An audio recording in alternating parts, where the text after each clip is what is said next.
It's the first day of November, so today someone will die. The Scorpio races and I have a history. I have read this book previously and DNF'd it and decided not to read anything else by this author. It was that bad. So why am I here today? To tell you that I'm excited to read the Scorpio races? Well, I will tell you that in a minute. But first, let me read you my review that I wrote in January 2017 explaining why I did not like the Scorpio races. DNF, page 80-ish. I'll admit that I did not give this book much of a chance, but the pacing is so slow. The characters are uninteresting and nothing at all has happened. I looked at a few reviews to see if it is worth continuing and decided to ditch it when I read that the race is not until the very end and only lasts about 10 pages. No. The narrators for the audiobook are awesome. So I didn't give myself a little bit of credit.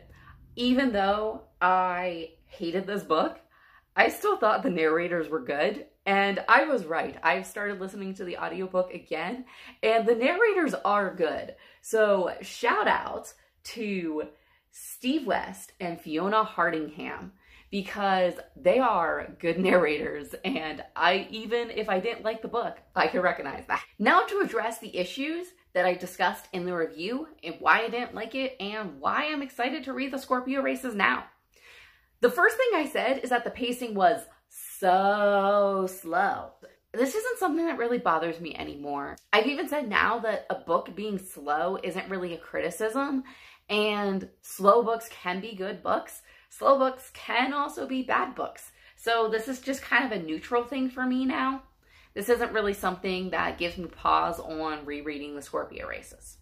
The second thing I said is that the characters are uninteresting, and I hope I am wrong about this one. I hope past me just didn't recognize quality, because this would be a problem for me. I do care a lot about characters and reading books with good, interesting characters. So if past me is correct, me reading the Scorpio races now is not gonna go well. The third thing I said is nothing at all happens. Now, I only read 80 pages, so I feel like it was probably in the beginning of the book. So how would I know if nothing happens? But at the time I DNF'd it, I said, nothing has happened so far, I don't care to continue, which, fair.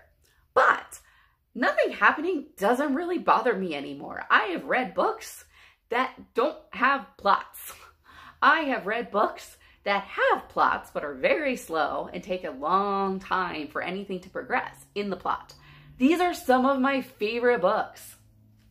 A good example of this is Record of a Spaceborn Few. I am finishing up my 500th reread of Record of a Spaceborn Few because I love this book. I cannot tell you what this book is about plot-wise. I can tell you about the themes. I can tell you about the characters. I can tell you the setting. This book is themes and characters and vibes. That is what this book is. This author, Becky Chambers, is one of the reasons that I realized that I don't actually care about plots in my books and I care about characters. I read A Long Way to a Small and Angry Planet, which is the first book in this series. And that book, I was reading it and going, nothing's happening, but I can't put it down. And I go along and pick the book up again and go, I need to know what happens even though nothing happens. I want to know what happens in these characters' lives. I want to know about their day-to-day. What are they going to say to each other? What are their next conversations and interactions? That's what I cared about. Right after I read A Long Way to a Small and Angry Planet, I picked up the first Robin Hobb book, Assassin's Apprentice.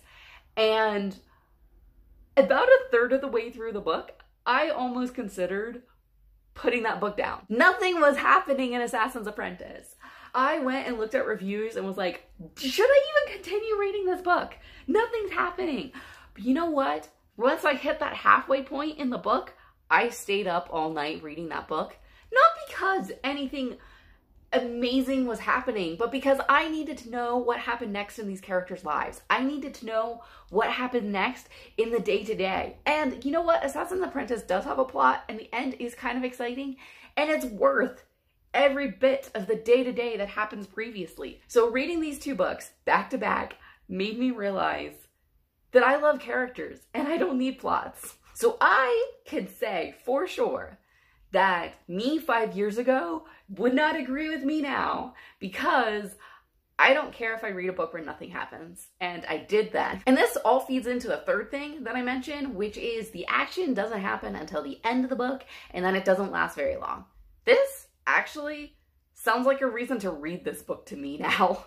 It's kind of funny how much my reading has evolved over the past 5 years, and this book is an excellent example of that, because I will sometimes read books and I will be loving the book, and I'll get to the end and there's this long drawn out action scene and I'm bored and I don't care and I just want the action scene to be over.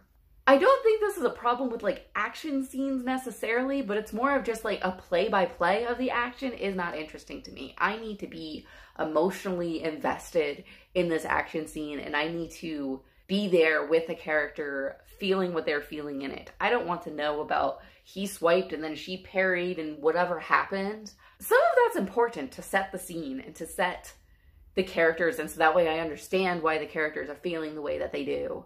But the actual logistics of the action is the least important part to me now.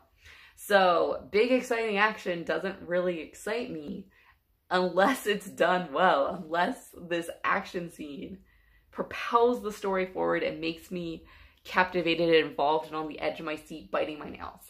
But I've definitely had books where that was not the case, and just the action just kind of took me out, and I was like, I'm not here for an action adventure book. I'm here for the characters.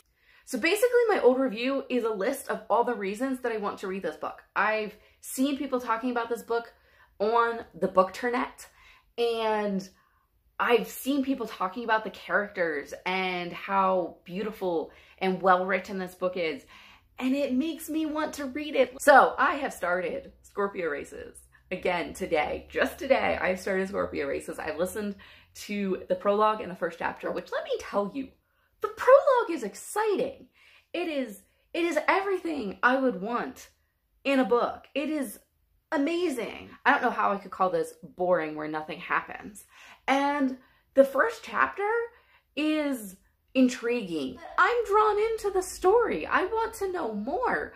And this is what I hope for in this book, and I hope this continues. You are welcome to follow me on this journey. I will be updating you as I read this, and hopefully the Scorpio Races will work for me this time.